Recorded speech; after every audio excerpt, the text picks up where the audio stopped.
মই দেখুওৱা ধৰণে আপোনালোকে প্ৰিন্সেছ কাটৰ ব্লাউজ বনালে একেবাৰে পাৰফেক্ট কাপটো আহিব আৰু ফিটিঙো ধুনীয়া হ'ব। এয়া দেখিছে প্ৰিন্সেছ কাট ব্লাউজ কি ধৰণে চিলাব আজি তাৰেই ভিডিঅ' লৈ আহিছোঁ।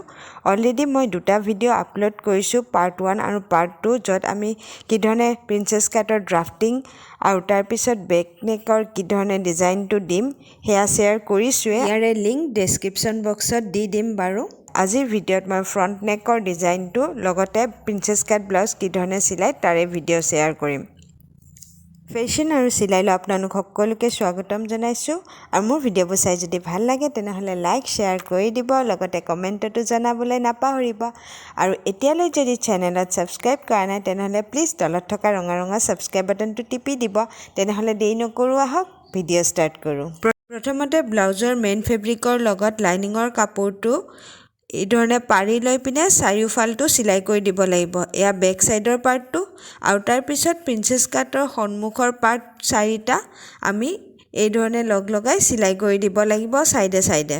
আৰু লাইনিঙৰ কাপোৰটো কি ধৰণে চিলাই কৰিব লাগে সেয়া মই ভিডিঅ'ৰ মাজত দেখুৱাই দিম। এতিয়া আহক নেক ডিজাইনটো কৰি লওঁ। নেক ডিজাইনৰ বাবে প্ৰথমতে আমি এখন পেপাৰ পেষ্টিং লৈছোঁ আৰু ইয়াৰে জিলিকি থকা অংশ ভিতৰৰ ফালে দি এই ধৰণে জাপ দি লৈছোঁ। ইয়াৰে দীঘলটো হৈছে 11 ইঞ্চি আৰু বহলটো 4.5 বা 5 ইঞ্চি ল'ব পাৰে। আৰু তাৰপিছত আমাৰ ডিঙিৰ যিহেতু বহলটো 3 ইঞ্চি আছে, গতিকে ইয়াতো 3 ইঞ্চিত এটা মাৰ্ক কৰি দিছোঁ। আৰু তাৰপিছত ভিডিঅ'ত দেখুওৱা ধৰণে এই ধৰণে আপোনালোকে যিমান নেক ডিপটো দিয়ে সেইমতে মাৰ্ক কৰি দিব। আৰু ডিঙিৰ ডিপটো ৰাখিছোঁ 8 ইঞ্চি আৰু তাতে মাৰ্ক কৰি দিছোঁ। আৰু তাৰপিছত 3 ইঞ্চি তলৰ ফালেও বহলটো ৰাখি এটা স্কুৱেৰ বক্স বনাই লৈছোঁ।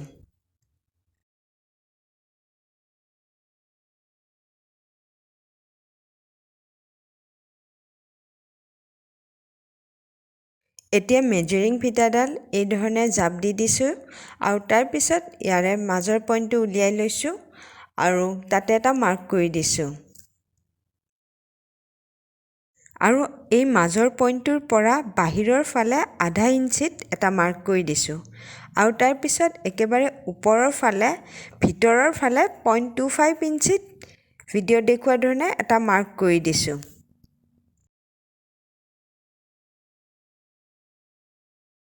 তাৰপিছত এই কৰ্ণাৰটোত 1.5 ইঞ্চিত এই ধৰণে এডাল আঁচটানি দি দিছোঁ। এতিয়া ভিডিঅ'ত দেখুওৱা ধৰণে ওপৰৰ 0.25 ইঞ্চিত যিটো এটা আমি মাৰ্ক কৰিছোঁ তাৰ তলত আধা ইঞ্চিত যি মাৰ্ক কৰিছোঁ সেইটোত এই ধৰণে আমি এটা শ্বেপ দি দিছোঁ। আৰু এইটো আমাৰ পাঞ্চ শ্বেপত দিছোঁ।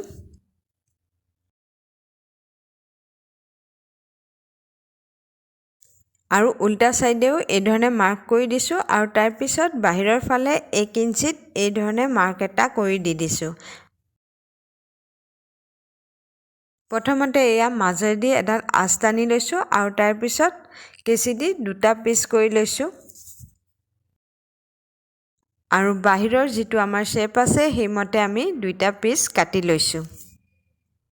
আৰু এতিয়া লাইনিঙৰ কাপোৰত যিটো পেপাৰ পেষ্টিঙৰ জিলিকি থকা অংশ সেইটো লাইনিঙৰ কাপোৰৰ ভিতৰৰ ফালে দি ইস্ত্ৰি কৰি লৈছোঁ।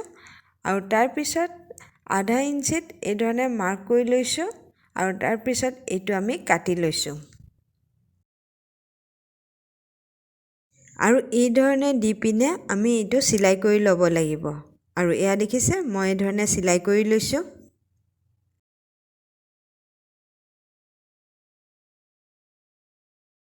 আৰু এয়া আমাৰ দুইটা পিচ ৰেডি হৈ গ'ল। এতিয়া এইটো আমাৰ ব্লাউজৰ ফ্ৰণ্টৰ নেক হয়, গতিকে আমি ফ্ৰণ্টৰ ফালে এই ধৰণে দুইটা পাৰি লৈছোঁ। এইটো চিধা চাইডে পাৰি ল'ব, ব্লাউজৰ ফ্ৰণ্টৰ ফালৰ চিধা চাইডে পাৰি ল'ব। আৰু তাৰপিছত পিন আপ কৰি দিছোঁ যাতে এয়া লৰচৰ নহয়। ৰঙা চিন দি যিটো মাৰ্ক কৰিছোঁ তাৰ ওপৰত চিলাই কৰি লৈছোঁ।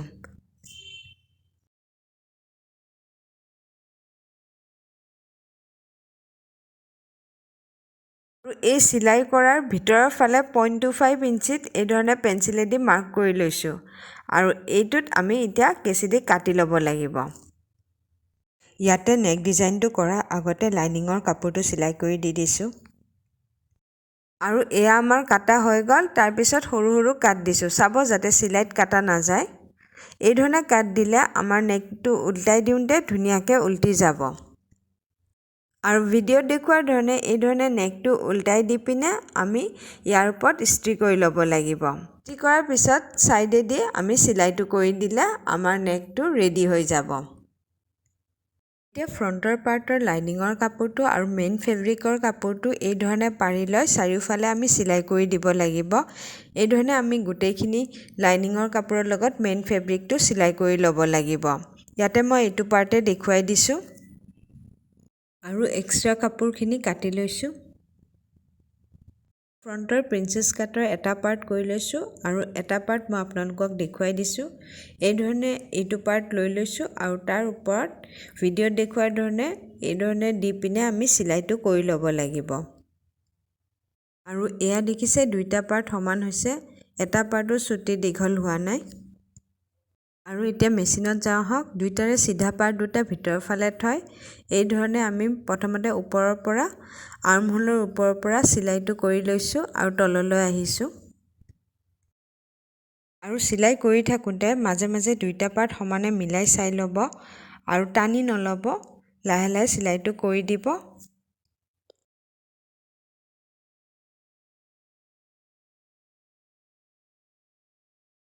আৰু এয়া দেখিছে দুইটা পাৰ্ট আমাৰ কি ধুনীয়াকৈ সমানকৈ হৈছে। আৰু মই দিয়া কেলকুলেশ্যন মতে আপোনালোকেও কৰিলে একেবাৰে সমানে হ'ব।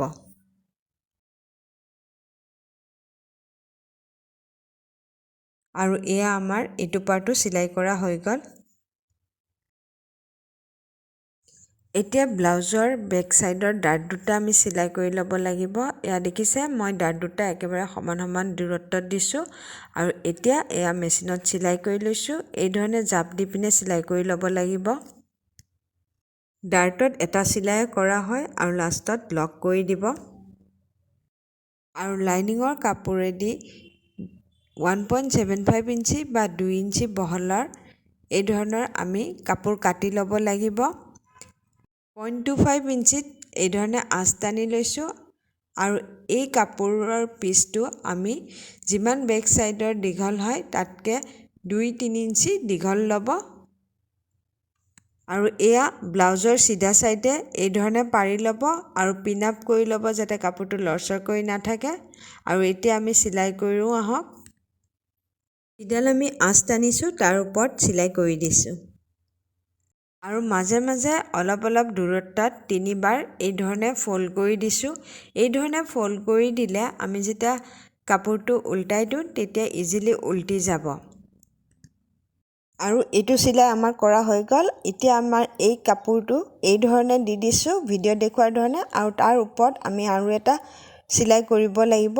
এইটো প্ৰেছ ষ্টিচ বুলি কোৱা হয়। এইটো চিলাই কৰিলে আমাৰ কাপোৰটো উল্টাই দিব ইজি হ'ব।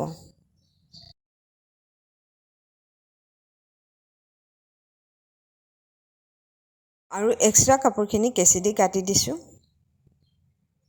এতিয়া ব্লাউজৰ কাপোৰটো উল্টাই দিছোঁ আৰু তাৰপিছত যিটো লাইনিঙৰ কাপোৰ আছে সেইটো এটা জাপ দি পিনে এটা চিলাই কৰি লৈছোঁ।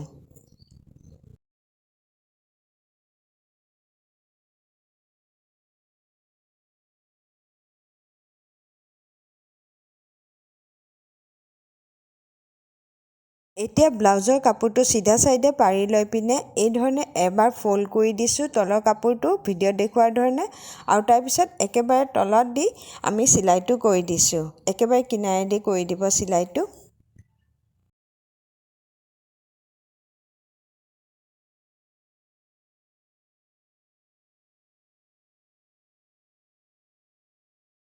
এতিয়া এইখিনিত আমি হাতেৰে হেণ্ড ষ্টিচ কৰি দিব লাগিব তলৰ কাপোৰটো লাইনিঙৰ কাপোৰখিনিত আৰু ওপৰৰ যিটো আমাৰ নেকৰ ডিজাইন আছে সেইখিনিত। এয়া দেখিছে প্ৰিন্সেছ কাটৰ আমাৰ যিটো শ্বেপ হয় কাপটো কি ধুনীয়াকৈ ফুলি আহিছে। আৰু এনেকুৱা ধৰণে হ'লে আমাৰ ফিটিংটোও ভাল হয় আৰু পিন্ধিও আৰাম লাগে। আৰু এতিয়া প্ৰিন্সেছ কাটৰ সন্মুখৰ পাৰ্টটোৰ ওপৰত আমি যিটো বেক চাইডৰ পাৰ্ট সেইটো দি দিছোঁ। বেক চাইডৰ পাৰ্টটো সদায় চিলাই কৰাৰ তলৰ ফালে চিলাই কৰাৰ পিছতহে এই ধৰণে পাৰি ল'ব আৰু তাৰপিছত এই ধৰণে আঁচ এডাল টানি দিছোঁ। আৰু প্ৰিন্সেছ কাটৰ সন্মুখৰ আৰু এটা ফালেও সেইধৰণে আমি আঁচ টানি দিছোঁ। এতিয়া আমাৰ বেক সাইডে যেনেকৈ 1.75 ইঞ্চিত কাপোৰ লাইনিঙৰ কাটি লৈছিলোঁ ইয়াতো সেনেকৈ কাটি লৈছোঁ আৰু তাৰপিছত 0.25 ইঞ্চিত এই ধৰণে আঁচটানি লৈছোঁ আৰু এই আঁচডালৰ লগত তলৰ আঁচডাল মিলাই লৈ পিনে আমি পিন আপ কৰি লৈছোঁ আৰু এয়া পিন আপ কৰি ল'লোঁ আৰু এয়া দেখিছে তলৰ আঁচডালৰ লগত ওপৰৰ আঁচডাল মিলাই লৈছোঁ আৰু যিখিনি আমাৰ এক্সট্ৰা কাপোৰ আছে সেইখিনি কেঁচি দি কাটি দি দিব এই ধৰণে কৰিলে আমাৰ বেক সাইড আৰু ফ্ৰণ্টৰ সাইডৰ শেপটো ধুনীয়াকৈ সমানত আহে এতিয়া এই আঁচডালত আমি চিলাই কৰিব লাগিব আহক এতিয়া মেচিনৰ ওচৰলৈ যাওঁ আৰু ইয়াতো এটা মাজত ফল্ড কৰি দিছোঁ যাতে আমাৰ উল্টাই দিওঁতে সুবিধা হয় আৰু এইখিনি চিলাই কৰা হ'ল আৰু তাৰপিছত এই কাপোৰটো ভিডিঅ' দেখুওৱাৰ ধৰণে উল্টাই দি তাৰ ওপৰত এটা প্ৰেছ ষ্টিচ দি দিছোঁ যিধৰণে আমি বেক সাইডে কৰিছিলোঁ ঠিক একেধৰণে আমি এইটো সেইধৰণে কৰিব লাগিব পিছত লাইনিঙৰ কাপোৰটো এই ধৰণে ফল্ড কৰি পিনে ইয়াৰ ওপৰতো এটা চিলাই কৰি দিছোঁ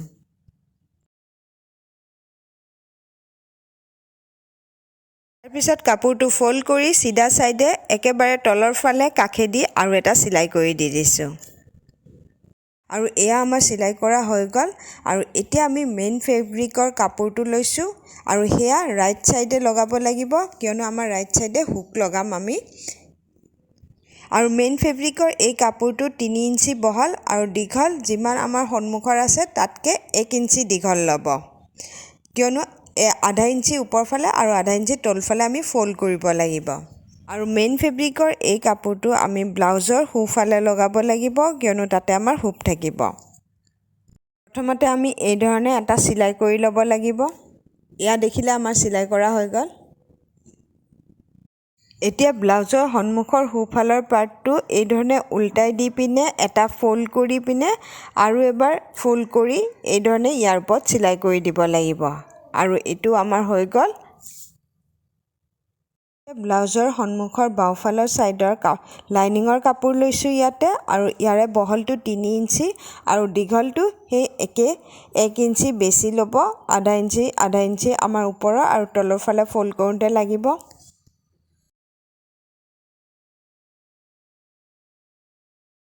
আৰু তাৰপিছত এই কাপোৰটো সমানে জাপ দি দিছোঁ আৰু ইয়াৰ ওপৰত আমি চিলাই কৰিব লাগিব এই ধৰণে ব্লাউজৰ সন্মুখৰ পাৰ্টটোৰ ওপৰত পাৰি লৈ এয়া দেখিছে চিলাই কৰি দিছোঁ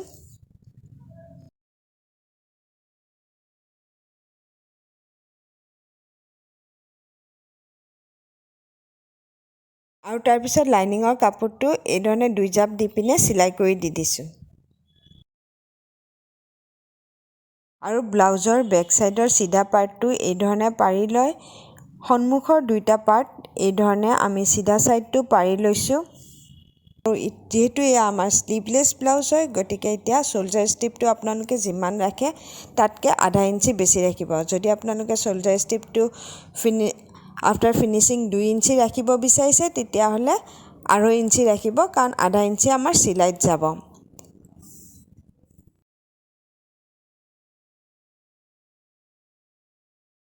আৰু এয়া ধুনীয়াকৈ আমি পিন আপ কৰি লৈছোঁ আৰু যাতে লৰচৰ নহয় বেক সাইডৰ পাৰ্টটো চাই ল'ব যাতে ক'তো কুচমুচ হৈ নাথাকে আৰু ইয়াৰ পিছত ইয়াতে দেখিছে মই ইয়াতে 2.75 ইঞ্চি ৰাখিছোঁ আৰু আধা ইঞ্চি আমাৰ চিলাইত যাব আৰু তাৰপিছত এই ধৰণে মাৰ্ক কৰি দুইটা পিচ লগাই আমি কাটি ল'ব লাগিব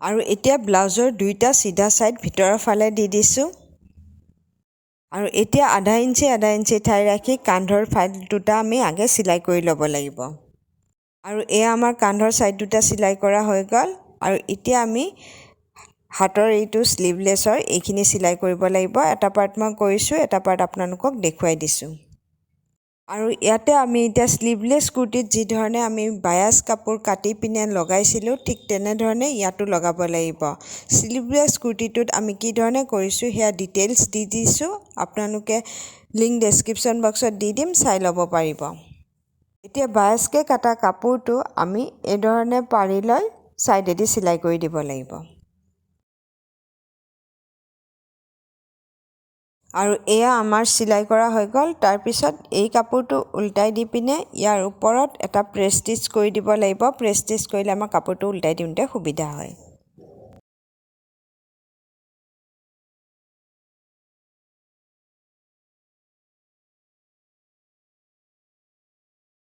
আৰু এয়া আমাৰ প্ৰেছ ষ্টিচ কৰা হৈ গ'ল। তাৰপিছত বায়াছ কাপোৰটো এই ধৰণে এটা জাপ দি পিনে ইয়াৰ ওপৰত চিলাই কৰি লৈছোঁ। আৰু এইটো চিলাই কৰা হোৱাৰ পিছত আমাৰ চিধা চাইডে কাষেদি এটা চিলাই কৰি দিছোঁ।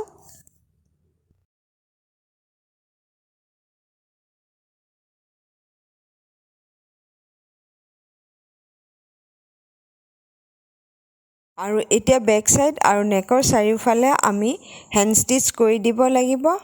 আৰু তাৰ পিছত আমাৰ এই ফিটিঙৰ য'ত আমি মাৰ্ক কৰিছোঁ ছাইডৰ দুটা চিলাই কৰি দিব লাগিব। আৰু আমাৰ ব্লাউজ ৰেডি। মই ইয়াতে দুটা পেড লগাই আপোনালোকক দেখুৱাই দিছোঁ যাতে আপোনালোকে শ্বেপটো কেনেকুৱা আহিব পিন্ধাৰ পিছত সেয়া গম পায়। আৰু এয়া আমাৰ ৰেডি হৈ গ'ল। আৰু যদি আপোনালোকক পেডেড ব্লাউজ লাগে তেনেহ'লে কমেণ্টত জনাব। তাৰে মই ড্ৰাফটিং আৰু চিলাই কি ধৰণে কৰিব লাগে সেয়াও শ্বেয়াৰ কৰিম। ভিডিঅ'টো চোৱাৰ বাবে থেংক ইউ ছ' মাছ। আৰু মোৰ ভিডিঅ' যদি চাই ভাল লাগিছে তেনেহ'লে লাইক কৰি দিব।